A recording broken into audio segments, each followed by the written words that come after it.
What if I told you that you could design and live the life that you want on your own terms? Would you do it? Would you take a leap into the unknown? Or would you settle for a life of limits, a life of safety but lacking true meaning? Zeph and Moses Blacksburg here, and I'm on a journey to help you ignite your inner passions, let go of your fears, and get more out of life. Will you join me and make this year your year of purpose? Welcome to the Year of Purpose podcast.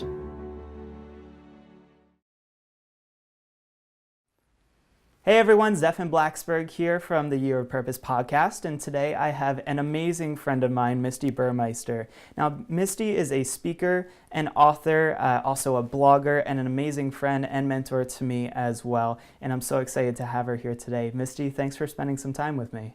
I'm excited. Let's get this going, man. Awesome, let's go. So let's tell everyone listening and watching just a little bit background on you, because I know that you worked in the corporate world for some time and now you do work for yourself and you do some amazing consulting and coaching.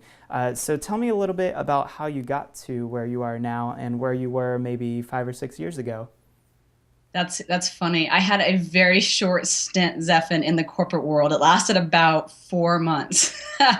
That's the length of my stay in corporate America. And actually it's a year and a half. I was working for the National Institutes of Health for a year as a fellow, and then I worked for a government contractor for 4 months. And that experience is what led me to go explore and figure out what wasn't working there for me, and basically discovered that what I was saying wasn't coming across right to the older folks, the more seasoned folks inside the organization, and what they were saying to me, I was misinterpreting. So thus generational conflict became kind of my topic of interest, and then led to my topic of solving problems inside of organizations. About maybe a year after I quit, I landed in that arena and started a company called Inspirion, which is now kind of let the company name go by the wayside so that my own name can come forward. Yeah.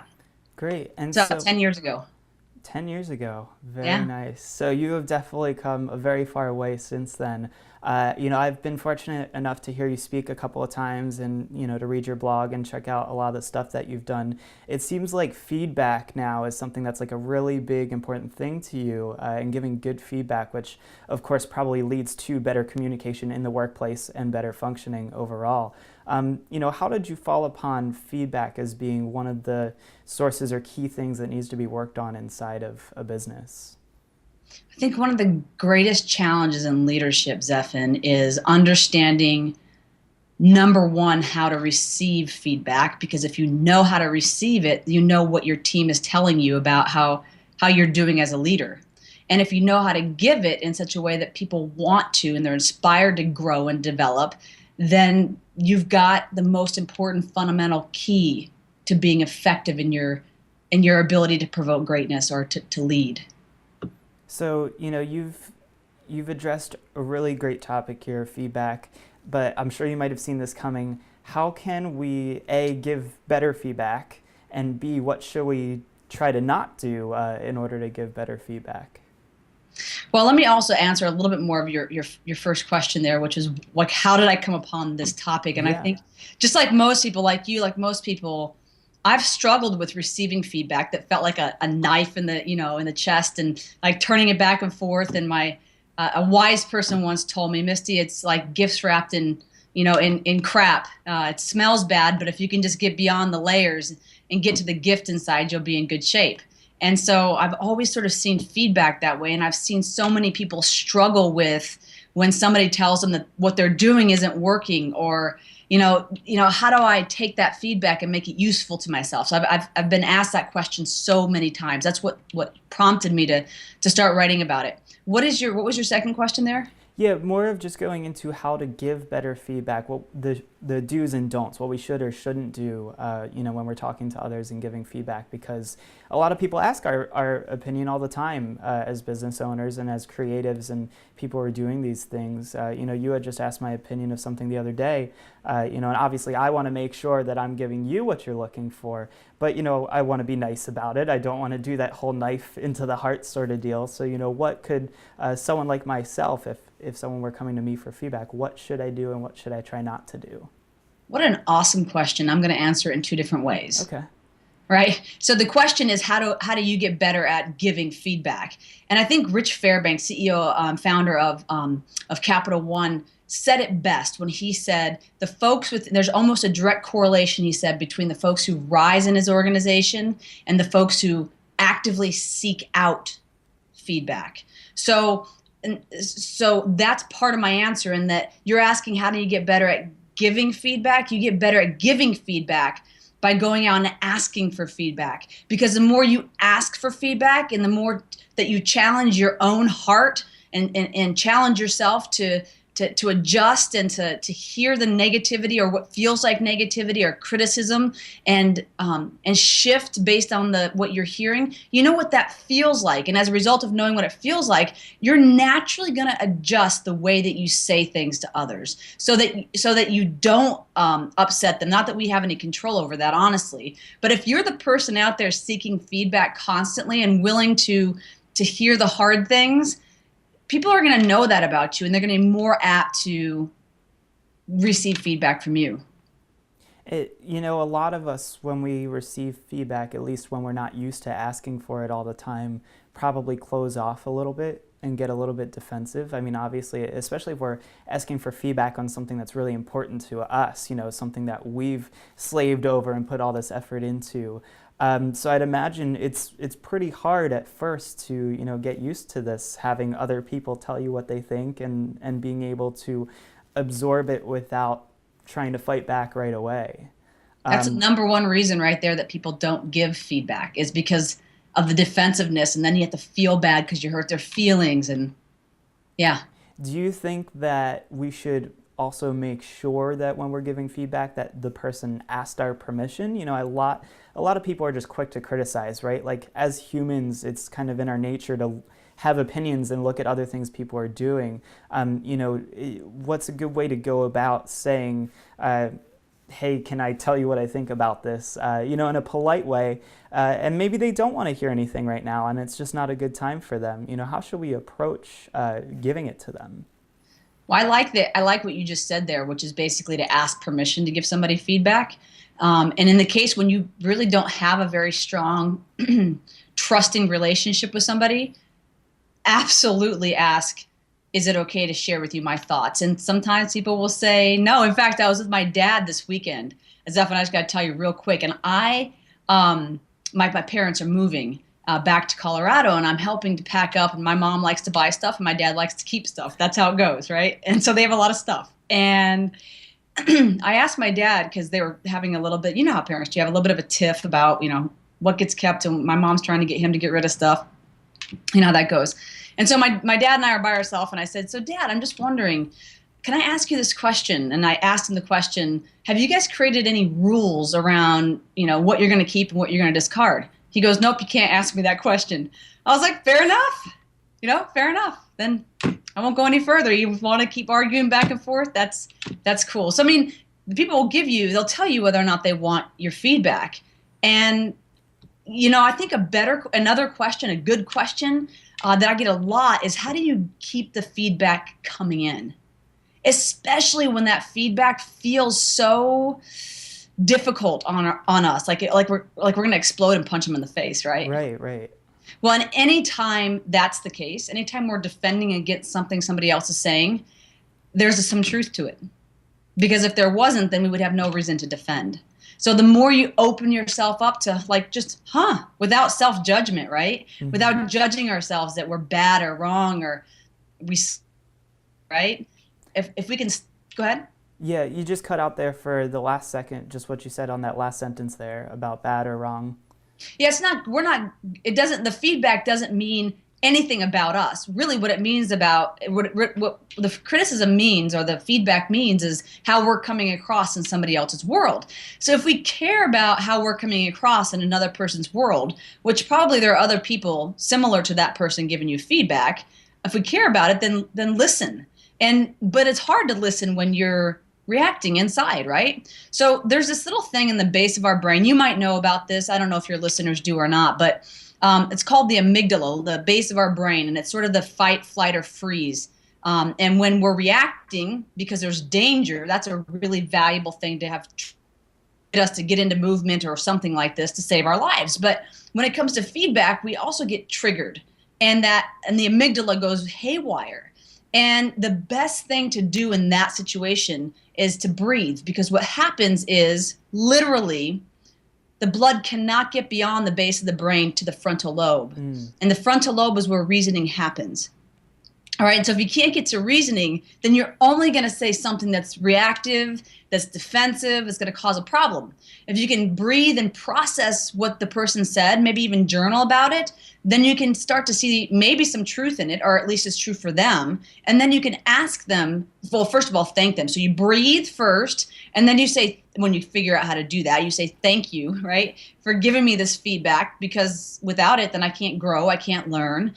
And then you repeat back to them, make sure that you understood what it is that you heard them say, because sometimes we mix up the feedback. Yeah. What you're hearing them say might not be what they meant. Yeah, and you have so you can go ahead.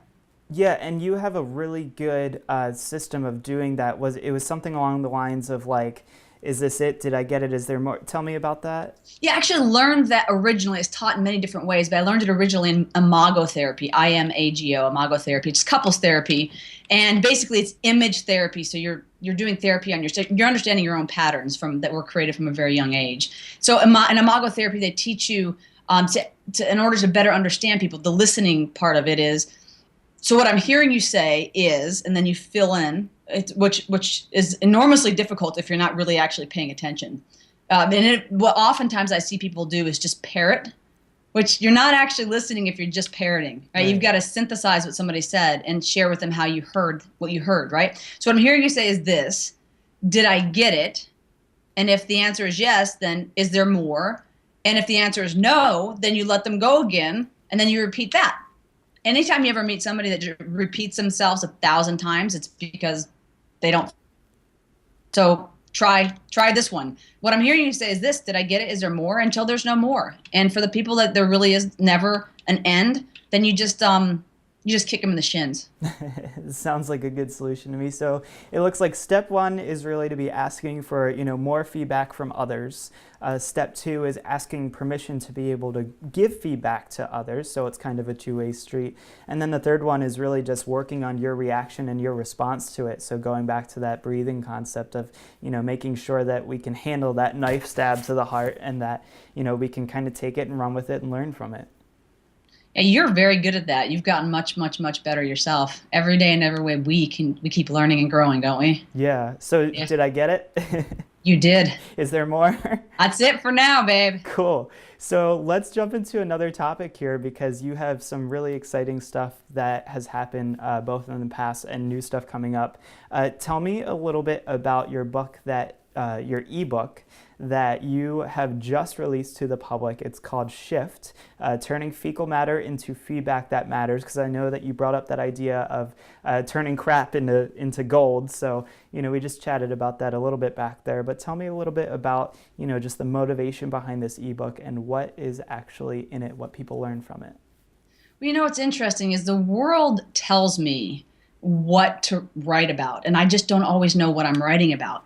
And about a year ago, one of my editors just went through all of my blogs over the past 2 years or so, and she said, Misty, you have so much here on feedback and on how to receive feedback. So I already written an ebook, on how to give feedback. That's already up live on the website. And I can't believe I'm forgetting the name of my own ebook. Let's see. It'll come back to me in a second. Cool. Anyway, it's about, what's that? We'll come back to it. We'll come back to it. Anyway, it's about giving difficult feedback. This one is about how to receive it. And because a lot of people, just like you asked, they want to walk away from They want to hear what their boss has to say, or they want to hear what their colleagues or even their friends have to say, and not be so reactive, but they don't know how to feel empowered by feedback that hurts. So, and I didn't either. And I think it's a lifelong process. And so I wrote this ebook, and there's a ton of great stories in there with very specific action items on what to do when you're in a variety of different situations. The intention, of course, of which is to help them understand, them, mostly CEOs, mostly leaders that want to get better and better at leading, help them understand how to get the most out of understanding the feedback that they're currently getting. So if you look at the whole mirroring concept, right, Zephan? Mm-hmm. If we look into if we assume that the folks that are out here are just a reflection of what's going on in here, then we can start to make a difference in what's going on out here by shifting what's going on inside of here. And that's really what shift is all about. How do you do that? How do you shift on the outside based on shifting the world on the inside? So you brought up a really good point there too, and this is something that I've learned from you in the past about mirroring. I think back to, there was a time where I told you I was upset about something that somebody did, and you kind of said, well, I wonder what that says about what's going on with you, not necessarily them. Could you maybe just expand on that concept a little bit of how maybe things that are angering or upsetting us inside can actually be a reflection of, not what somebody else did, but maybe something going on internally? Yeah, it's really good. So I'll start with a very specific example that is very corporate related. And what I ask is that come up with another one that might be a little bit even more geared toward your audience, and we'll do a coaching session right here on the fly. Sweet. But I remember I was in California, and it's been years ago now. But the COO of a major hotel management company, I think you've heard this story, came up to me after a presentation, and she said, she shared quite a bit about her team, and basically understand. I came into this job 9 years ago, and the folks on my team were fired up. They were engaged. They were enthusiastic. And here we are 9 years later, and they're complacent. And I said, all right, cool. So what's your vision? And she said some things about bottom line numbers and stuff like that. And I said, no. What's your vision? What's the higher purpose of what it purpose project, right? What's the higher purpose of what you're striving to go after as a team? And, she mumbled some more things about shareholder value. And I stopped her again, and I said, no. What is it that the folks on your team that they care about, that's about more than just money? She goes, oh yeah, we did that exercise about 9 years ago. So you see, they had become complacent because she had become complacent. Yeah. If the folks on your team don't listen to you, it's because you don't listen to them. I have so many stories about why don't they understand my vision? Well, they don't understand your vision because you don't communicate it. So it's all about taking 100% responsibility. The only place of power is in 100% responsibility. If they have any responsibility for the results you get, you have no power.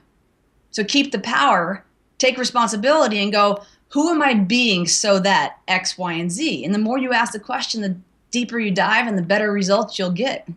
I really like that because I'm a huge fan of asking better questions.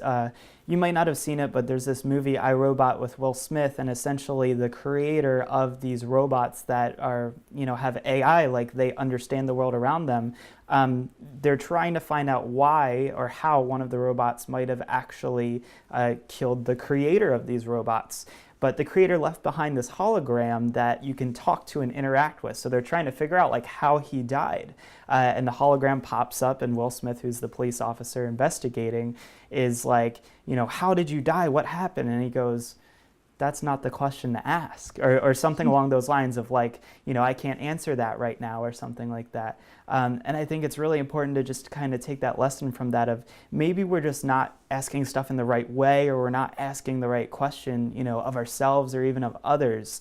And so to get a better answer, or to get to the answer that we really want to get to, we need to kind of reevaluate and look back at what we're doing ourselves, or what we're asking to make sure that it's going to get us what we really want to find out. Absolutely. So, agreed. So you've affected a lot of business owners. You've gone into a lot of really big organizations. I won't release any of their names here, but there's some pretty big ones out there. And, you've done some pretty amazing stuff. What do you think is the favorite part of your business? What really, gets you going and gets you fired up about what you're doing for people? The reason why I get out of bed every morning, Zephan, is I love watching people come to life. And what I mean by that specifically is when people understand what they're doing and why they're doing it, and they understand who they really are beyond the layers of all the different ego parts that show up that I just point right past in the work that I do. I just see right past that stuff and help them to zero in on what it is they're really trying to do and why are they trying to do that. The lights go on and their whole life changes. Not just their life, but you can imagine, because it's typically executives that I'm working with, their entire teams shift. And it's sort of like if you were to think of a bunch of, well, there's a football game coming up on Sunday. It's Super Bowl, right? Yep. Imagine those two teams coming onto the field on Sunday and ready to play. Like they've been working their butts off to get there. And they get on the field and there's no end zone. Would they play hard?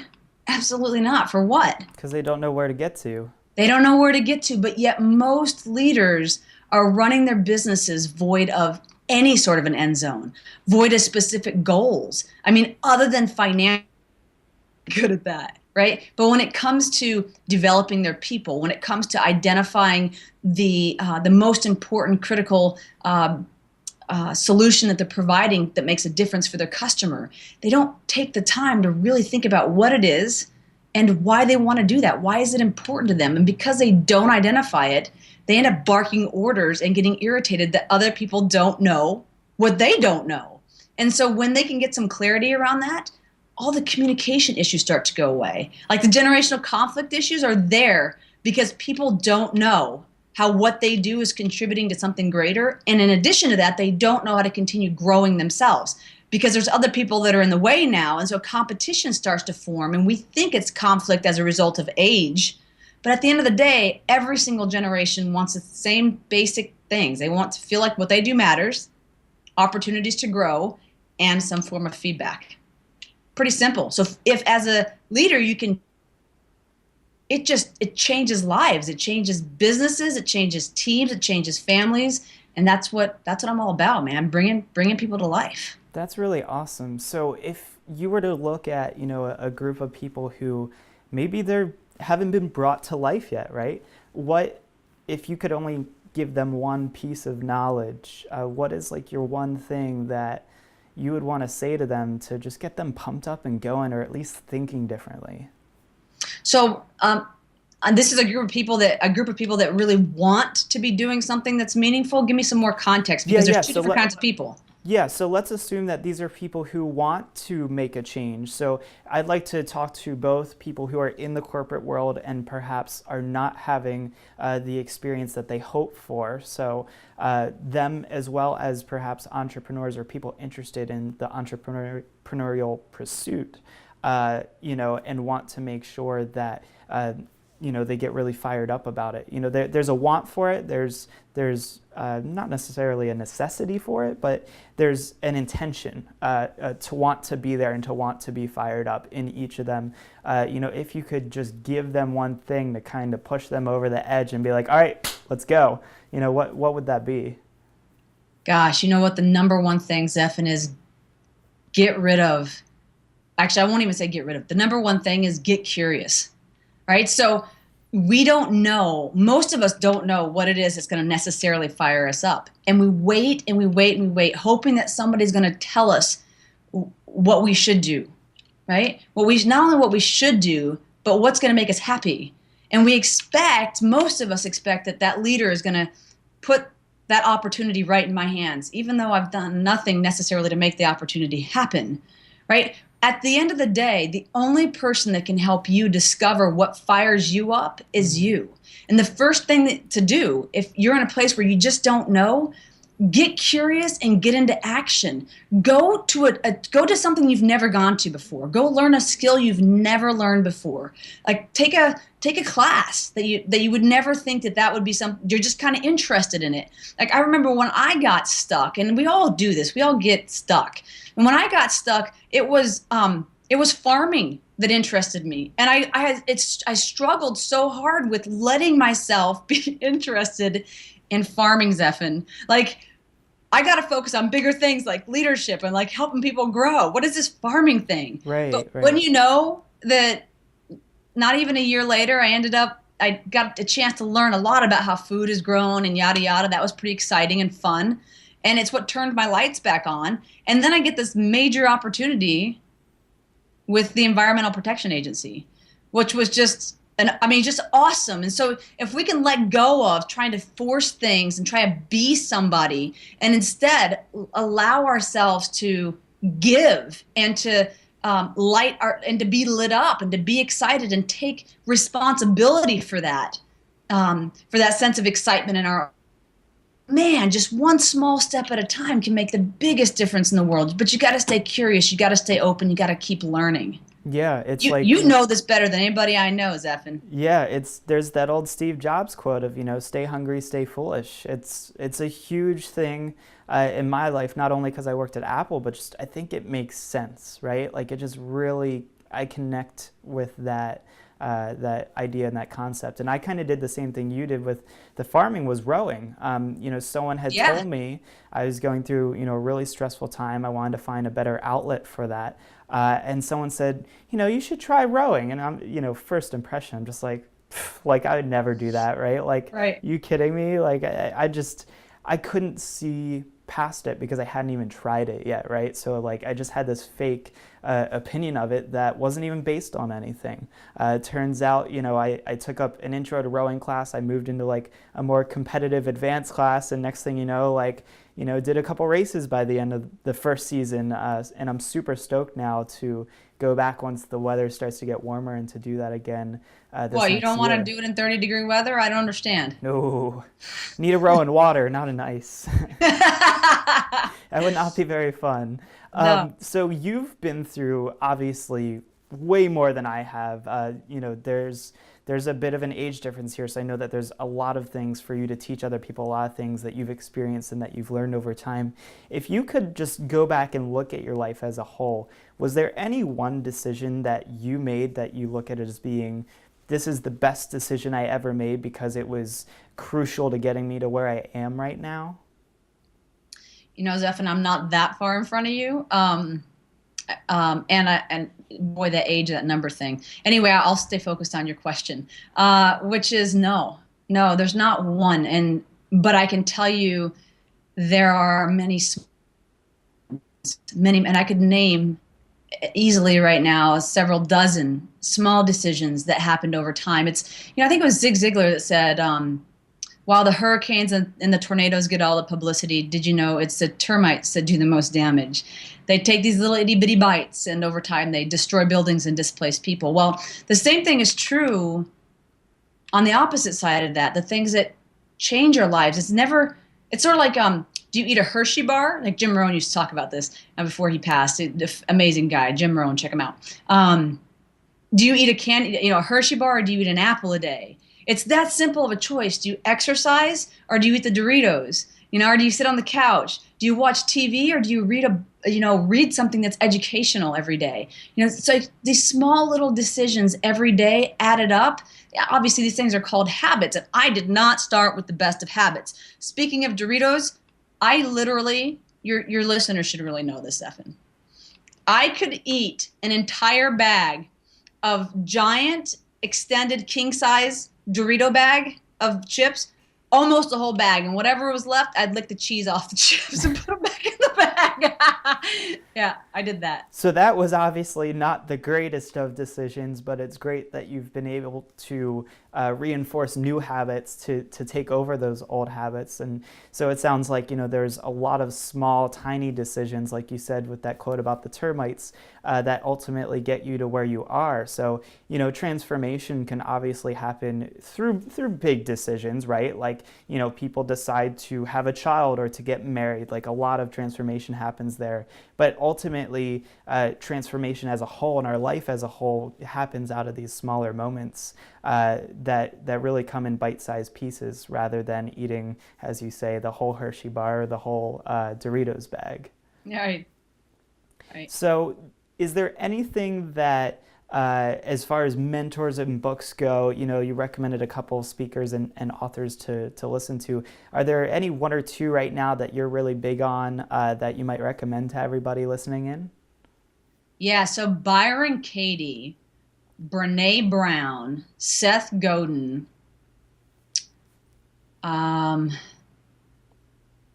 Elizabeth Kubler-Ross,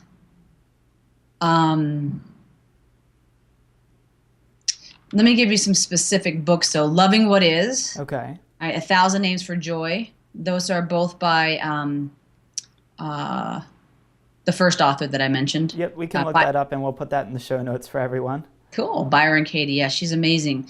You know, and I'm always, Zig Ziglar, I mentioned him. There are so many, most of those books and leaders that I just identified, sure, they're really great in their craft, which isn't necessarily spirituality, but yet almost their entire work has to do with getting closer to your authentic core. And I think the more we understand ourselves and the more we trust ourselves, the stronger our foundation is, the more that we'll be able to do the things that we really love to do in this world. I think purpose really comes from knowing yourself. If there is a purpose in life, the purpose is to get to know who you really are. If there is a purpose, purpose is in every moment and not necessarily in an entire life. But if it were, that's what I would say the purpose of life is. That is amazing. I'm really glad that you have, you know, your own definition of purpose and that you shared that with us. So thank you for doing that. I know that some people are currently looking for what is purpose. You know, it's one of those questions that we ask and probably ask in the wrong way a lot of the time. So we're not really finding an answer. So thank you again for sharing that. Just to wrap all of this up into a great package, because I know that you talk a lot about gifts that are wrapped in crap, so to speak, in your recent book. This is kind of a question I've been asking to some people here and there, and I'm really just curious to see where you go with it. You know, a lot of us, no matter where we are in life, know that there is someone else out there who has less money than us, has less opportunities than us, has to walk 10 miles just to find water, right? So I'm curious to see where you go with this. You find yourself at the supermarket and you just left, you're leaving doing your food shopping. You get to the car next to you, there's a $100 bill on the ground. No one around, you can't look up and say, oh, did you drop this? And obviously if you bring it back into the supermarket, they're gonna say, who dropped $100? And 20 people are gonna pop up. So let's just say you decide to do something with it to give it back to the world, whether that's developing yourself, developing others, maybe there's a homeless guy on the corner. What would you want to do with it to make the biggest impact? Because I think that people in these third world countries, you know, to them, getting a dollar bill alone for some people is, you know, food for the next week, right? So what do you think that you could do if you were to find that $100 bill and, you know, give that back out into the world? So I just have to address this first. There's this idea of comparing ourselves to other people, and that's when you said, you know, there's always somebody who has it worse off, right? And I think in that, what you're really saying, what people really mean when they say that, is to appreciate what you have. And I almost want to encourage people not to compare themselves to other people, but simply to look at the life that they have and the people and who they are, and be grateful for who they are, without comparing, because comparing can wreak so much havoc on us and cause us to try to be like other people. And, you know, comparison from the competitive standpoint is just not healthy. But anyway, so what would I do with this $100? Honestly, I would give it to Ellen Laurie, my audio engineer, who has done so much to better herself, to grow, to learn. And that's where I would send it, Zephan. I mean, This is a woman who's traveling the world, in search of herself, like we talked about. The purpose of life is to just discover who you really are. She's on that journey, and I'm really proud of her. And I think I would just send her the $100. That's what I would do at this point. But if there wasn't an Ellen, what would I do with it? Right? Mm-hmm. Like that. Yeah, I mean, like if I were to find $100, like I would love to give it to my mom, right? Or, use it to like do something really nice for her, But what if we were trying to give this more to the world and not necessarily to someone that we might know per se? I think I might make a little experiment out of it. I might take the $100 and use it to buy sandwiches for people that are standing on the sidewalk, asking for money or asking for a job.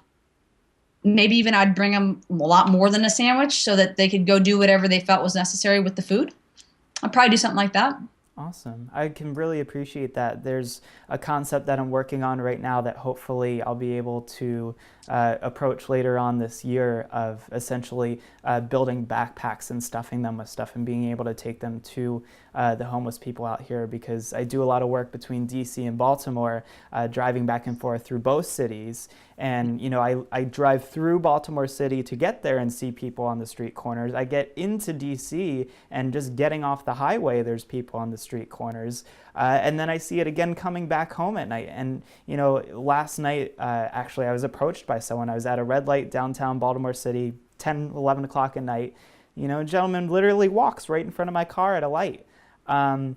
He didn't seem as approachable as many of the other ones, though, so I kind of waved it off a little bit. But I think later down the road, this is a cool project, is giving back to the homeless. I'd really love to do that. And I definitely would love if everybody listening would keep me accountable. If you want to keep me accountable to that, it's something I would love to do.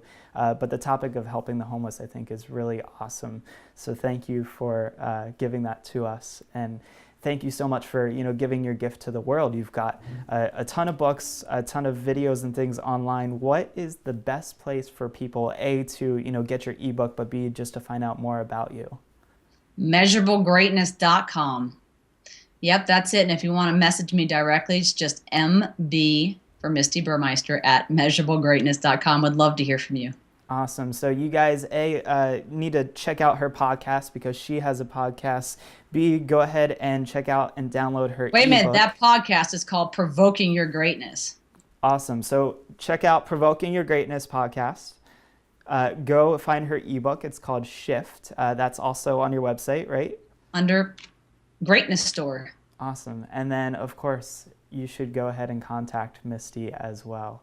Misti, thank you so much for being here today. I want you to know that, I appreciate you as a friend, as a motivator, as a provoker of greatness. And I'm very grateful that I can call you a friend and a mentor of mine. Well, Zephan, right back at you, babe. I feel it too. And the best thing about great mentoring relationships is when the mentee become confused as to who is which. Awesome. Thank you so much. We'll see you next time. All right. Peace out, brother. You've probably heard me talk about designing a life that you actually want to live. You might have even heard about my travels or experiences and thought to yourself, yeah, I do want to do that. Eventually, someday I'll probably do it. And my guess is that you've been thinking about doing it for a long time. So I want to tell you this. Stop thinking. Your time is right now. You don't need any more time. You don't need any more info. You don't need to keep putting it off and planning for the perfect time, because the truth of the matter is this. You could be the person who sits around and thinks about living a better life, or you can be the person that decides that today is the day that you're going to actually do it, and I want that for you. Because you already have what it takes. You've got a fire inside. Even if you can't see it right now, it's lit, but you need to open yourself up to the possibilities and throw a couple logs into the flames. So join me and the Year of Purpose tribe by subscribing to our YouTube channel and iTunes podcast. And if you really like us, please leave a review. This is Zephan Moses Blacksburg, and I can't wait to see you again on the Year of Purpose podcast.